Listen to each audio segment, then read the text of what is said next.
1. Phụ cộng nguyên. Drop it. Stop it. Need it. Read a book. That is a lot of money. Look at that. Breakfasting bed. 2.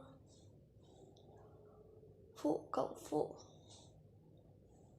Best time. Good day. Late time. I like you. I meet you. 3. Nguyên cộng nguyên. Do it. Can I do it? The end. Bye.